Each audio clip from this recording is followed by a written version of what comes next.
Hello! Welcome to the last video of 2020. Can you believe we made it? In today's video, I want to talk about the things that I'm grateful that 2020 brought. I know that tonight, when the clock strikes midnight, no matter where you're at, there is going to be so many celebrations and so many people happy to say good riddance to 2020, and rightfully so. This year has been challenging. This year has been terrifying. This year has had so many ups and downs. And where every single day and every single year has unknowns, I feel like the unknown has really been shoved in our faces this year, that we have really had to sit down collectively and individually and look at ourselves, look at our lives, look at our world, look at our countries, and deal with the fact that we don't know what's going to happen and we don't know what tomorrow's going to bring. That can be a very scary thing. Every single year, I usually try to pick a word that truly encompasses what that year ended up being for me. And for 2020, it has been surrender. In 2019, I really understood that I had issues with control. Now, I didn't think I had control issues because in my mind, what I judged as control issues, or what I thought were issues with control, had to do with controlling others and manipulation and things like that. And I knew that's not what I did. So I never really realized until 2019 that I had control issues. And what are control issues? It's our desire to control our environment, to control our bodies, to control our situations that makes us feel safe. It gives us a sense of stability. And I know that what I went through in 2019 set me up to be able to succeed in 2020 and to really embody surrender. 2019 for me was what 2020 was for a lot of people. So I can tell you, having been through that, in 2021, you are going to be equipped. You've been through this. You've seen this. You know the drill. You know how to take care of yourself. You know how to take care of your body. You know how to take care of your environment. Can you sit and understand that as long as you do what is honoring to you, your life, your family, your body, whatever it is in your situation, things will find a way. Life finds a way. It always does. In 2020, I didn't start out the year thinking I was going to learn surrender. I started out the year hopeful. We were all excited to say goodbye to 2019. And like I said, emotionally, 2019 was for me what 2020 was for a lot of people. I went through some intense dark night of the soul in 2019. I went through intense anxiety attacks for the first time in my life. I mean, I've had anxiety attacks my whole life pretty much, but nothing compared to what happened in 2019 when it was really revealed to me what was happening internally and the journey that I was starting at that time. In 2020, I'm not gonna say I passed every test, if you wanna call it a test. Every situation that presented itself, I did not handle them all with grace and dignity and courage. I can't say that. But I can say that I handled them a hell of a lot better than I would have if I had not gone through the experience of 2019. To surrender is not to give up. To surrender is to accept. To do everything within your power and your ability, and to accept that whatever happens is for your highest good. Accepting that you don't have control of what tomorrow brings. Accepting that if you get sick, then you got to take care of your body. And you might have to take care of others. And you might not know what you're going to do for money. this entire year, I didn't know what I was going to do for money. And there were times that got really tight. Yes, I have this YouTube channel. Yes, I have my business. They're just starting. I would love to tell you that 2020 brought me this financial freedom in my business, that I now have abundance and I'm a millionaire. That's not reality. I have gone every single month not knowing how I was going to get money because I lost my job at the end of March. And I have put out job applications. I do have my business and I'm putting everything in my business. But in the meantime, I'm a mom, I'm a wife, and I don't want to put everything on my husband. Thankfully, my husband has been able to have his job this whole year, but I don't want to put everything on his shoulders. And I have gone out there and I have put in applications and I've put in my resume places, and when you don't hear back, especially for somebody who has education and has experience, and like I do check all these boxes, it can hurt your pride a little bit. When you get these responses, either there's no responses, or you get these responses and they say like, we apologize, we're no longer hiring at the moment, or we've temporarily put a freeze on hiring. I got so many of those emails, but I had to take a step back and I had to understand and surrender that that's not in my highest good. That if I was supposed to get one of those jobs, I would. And it's not to say, again, that I'm stagnant and I'm sitting and I'm not doing anything. I'm still investing in my business. I'm still growing my business. And I expect that my business is my career and will continue to be my career down the road. But you got to grow these things, right? So to me, 2020 has been a huge surrender into the fact that I don't know where money has been coming from. But always, as the supplies started to go down, something would come up. I'd get a new client, and that would be able to pay the bills that month. And I'd get an odd job over here. I've been doing editing on the side for other businesses. They have advertising videos or other YouTubers. I've been using the skills that I have for these little odd jobs here and there that I can get. And they always came at the right time. And 2020 has shown me that even though I don't know what it's going to look like, that I'm being provided for and I'm being taken care of. And it's okay to trust that it really is for my highest good.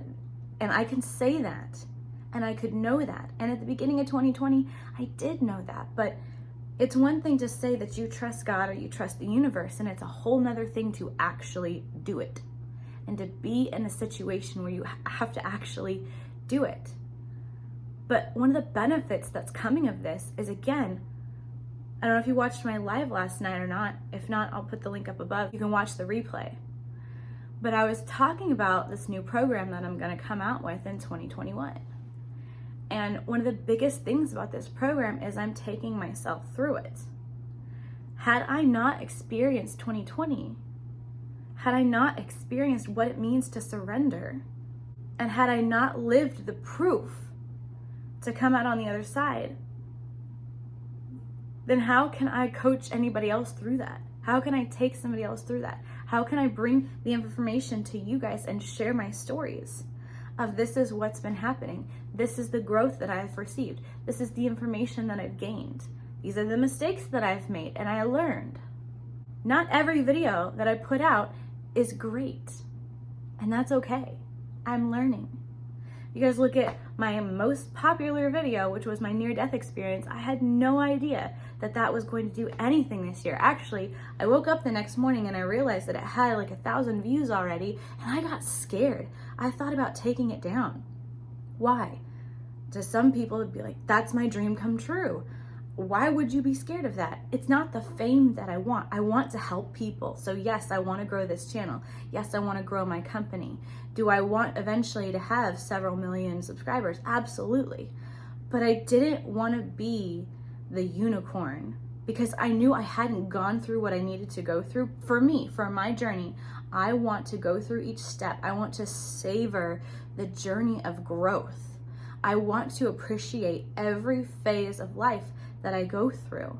And yes, I have an end goal in sight, but when I reach that end goal, I'm going to make another goal, because it's the journey, the process of growth that I personally enjoy.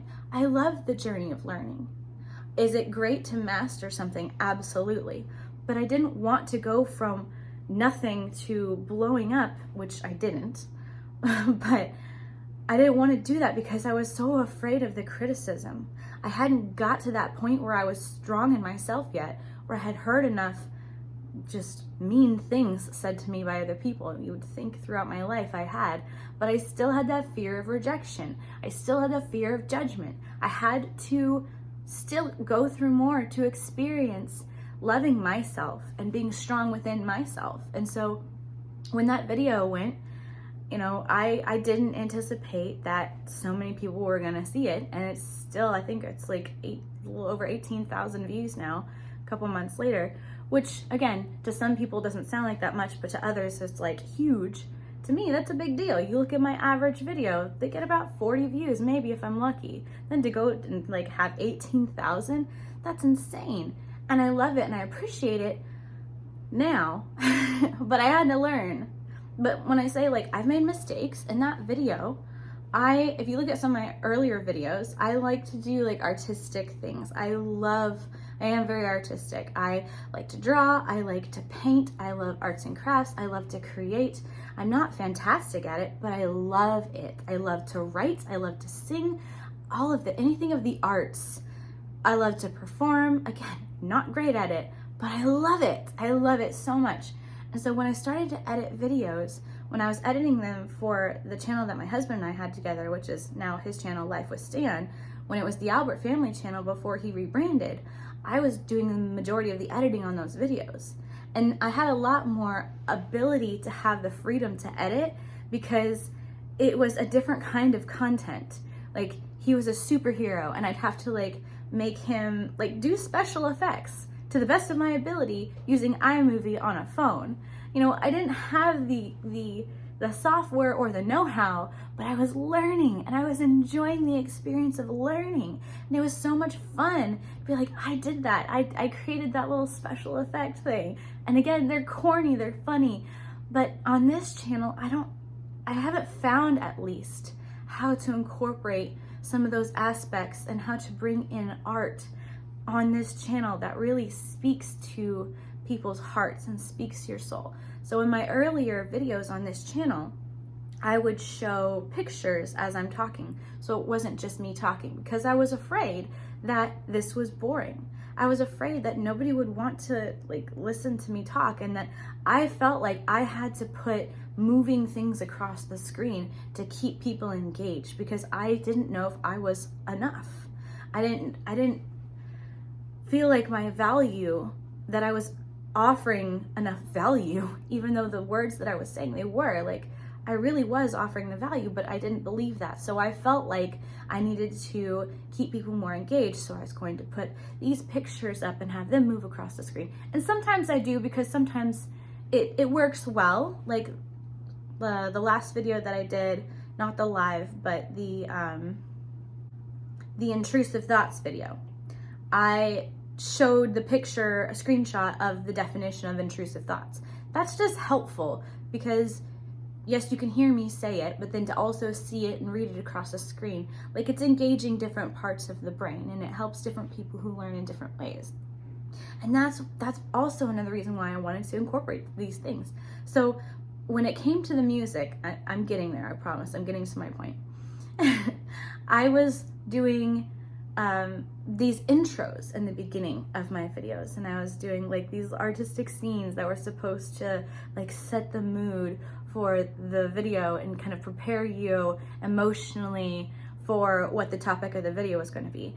And I don't know if you guys watch Chris Ramsey. He does like puzzles, and he's a magician, and he does these really elaborate, beautiful, cinematic little intros to his videos, and I can tell like he has so much fun. I was like, I want to do that. I think that would be so much fun. and I just didn't get the engagement. And so whether or not it worked, I don't really know. I was trying things and it just didn't really seem to appeal to people, so I stopped doing that. And then I started to have the music throughout, and every once in a while I'll still put some music in the background of my videos. I will tell you guys why. It's kind of sneaky, but it's usually if there's a lot of background noise. So I mean, it's quarantine, okay? I have 4 kids and a dog and 2 cats and a husband and neighbors, and sometimes there's noise. Sometimes there's somebody mowing their lawn outside, or the kids are like running around, and you know, we let our kids know like, hey, we're filming, but I don't ever want I don't ever want my kids to feel like they can't live in their own home or be comfortable in their own home just because I'm filming a video. Eventually, someday I want to get an office or like an outside building that we can have in our yard, like a little shed or something like that I can make an office. And then they don't have to worry about it. But as of right now, I'm a mom. I have a real life. I have a real family, and sometimes there's background noise. So if there's a lot of background noise, I found that if I put music in the background of my video, even if it's playing low, it does a really good job of kind of drowning out the background noise of kids or animals or whatever is going on. So I'll sometimes still add music, and if I do, it's just because of that. The audio was not great, and I'm trying to not take away from the message. But on my near-death experience video, if you look in the comments, and there's only like 170 comments or something like that, majority of the comments talk about how much they hate the music. Now again, this is only 170 comments out of over 18,000 views. So I know that doesn't mean the vast majority of people watching the video hate the music, but if one person says it, there are many that feel the same way. And the fact that the majority of the comments on that video are about how much they hate the music, like, I made a mistake. I'm learning. What I like doesn't always translate well to bring to y'all. Some people loved it, some people didn't care. Either way, some people feel very strongly about it. And I can laugh now, but at the time I was like, no, that was my heart and soul. Like, I get it. I made choices that don't make sense to people. I think I tried to go too artistic with it, that I really was trying to play emotions, and to some people that just came across as inauthentic, which is really funny to me because I felt like it made it more authentic because that really was my heart that I was trying to show, but I totally get it at the same time. And so this is what this is this year has been about growth. It's been about learning. It's been about surrendering and letting go of my judgments to myself and accepting. I've also learned this year, which is part of surrender, the value that comes from feedback and criticism. And I'm not talking about people who are just mean to be mean. Like, there have been a lot of comments that people are just mean and they make assumptions, and you know, when you're anonymous and you're making comments on people's videos, it's like, whatever, they think like I'm never gonna see it, I think, or at least that's how I feel sometimes. Like, I see all the comments, even if it's a video from a year ago, I still see them. I get the notification. I'm not that big that I get so many notifications. Like, I see them. So I had to recognize the value that comes from hearing from people, and regardless if it's positive feedback, because I also had to surrender to the obsession over the one negative comment to the hundreds of positive comments. And I was letting one negative comment that was truly like mean-spirited make me second guess myself when I had hundreds of positive comments. So there's a lot of surrender that I had to learn for this year. And it came in so many different forms. Again, if you watched yesterday's live stream, I talked a lot about the recent growth that I had, where I I didn't have to go up to the cabin, but I was very, very fortunate that our neighbor has a cabin, and she allowed me to use her cabin for 2 days. And that was so gracious and so generous of her. And what I had was expectations. I had an intention, but I also had the expectation that it was going to look this way, and I was going to do these things, and I was going to experience this growth. And I experienced something completely different, but I had to surrender to the fact and understand and accept that even though I didn't experience what I wanted, I experienced what I needed. And losing my job this year, my regular 9-to-5, it wasn't what I wanted, but ultimately it was what I needed. Because if I'm honest with myself, I love that company. I'll just say I worked at Anytime Fitness. It's never been a secret. I've always been allowed to talk about it. I worked for Anytime Fitness, and I love that company so much. It gave me so many opportunities, and I wouldn't be doing any of this right now had it not been for working for that company. Because as being the general manager of the location that I was at, I had to make videos. I had to manage the social media. I didn't know how to manage social media. I was barely present on my own social media, and I'm still not great at social media, but it pushed me out of my comfort zone, and I had to get better about making videos and live content to communicate with our members and communicate with the community, and that got me comfortable doing YouTube.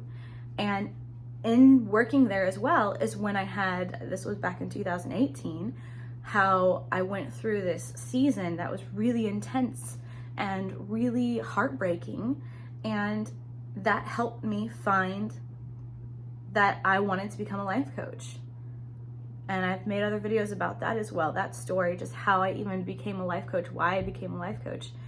I'm sure I'll tell the story again in the future, but I'm so grateful for all of the experiences that I have had working for Anytime Fitness.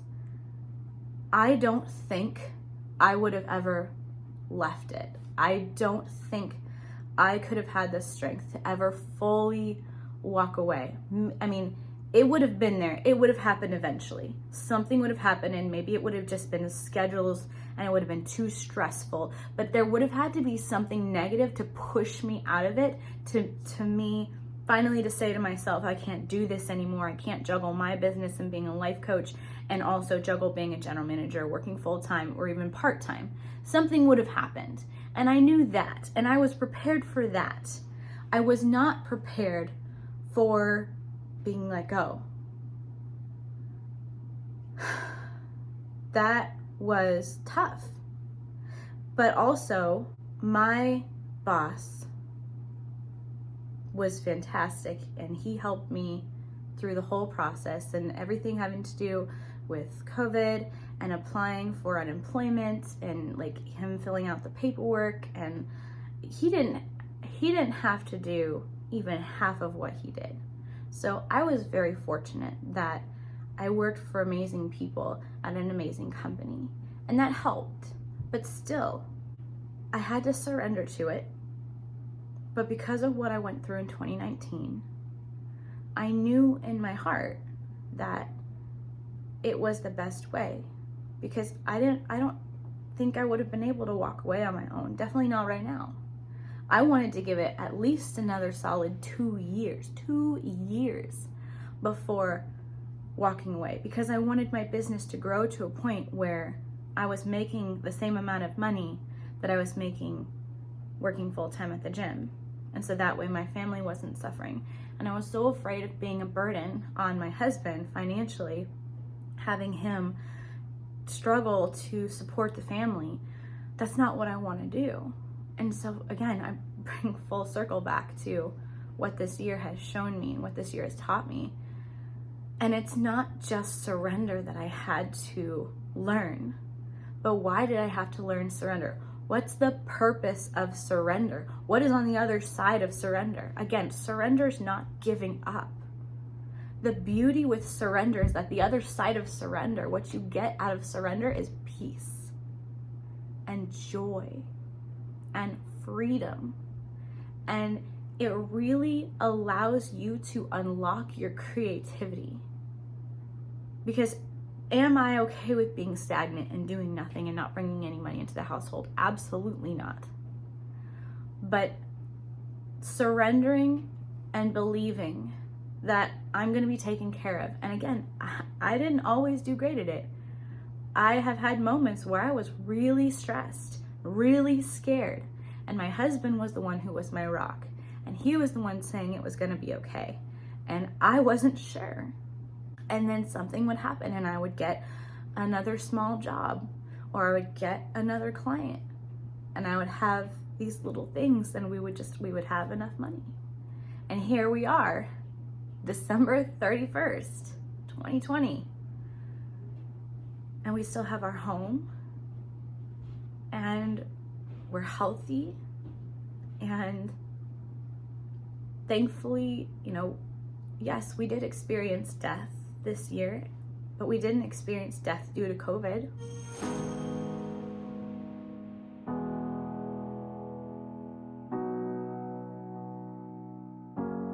I look at this year and I'm so humbled and I'm so grateful. You can't learn surrender without experience. It's not something you can truly grasp conceptually. It's one of those things that you learn by going through it. And as terrifying as it is to let go, it is amazing to learn what's on the other side. Freedom, peace, joy, creativity, limitless potential comes with surrender. So for me, we have been so blessed in so many ways in 2020, and I know not everyone can say the same, and I understand how truly blessed we are, and I am so grateful. I'm grateful for that, and I'm grateful for what 2020 has brought me, the growth that 2020 has brought me. I made a whole playlist on my journey so far. There was a 4-video mini-series about what I had learned up until that point of 2020, and that was only halfway through. The growth that I have received in this year personally in my own life, there just aren't words. There just are not words. And what I'm planning on bringing to you in 2021, I am so excited. What has been the biggest blessing in 2020 for you? There's a lot that we could say that we're not grateful for. There's a lot that we could say was shitty about this year. That's not going to be hard. I don't want to hear that stuff because that's really easy. I want to know, what are you truly grateful for, and what did you gain from 2020? I love you guys so much. Have a safe and happy new year, and I will see you in 2021.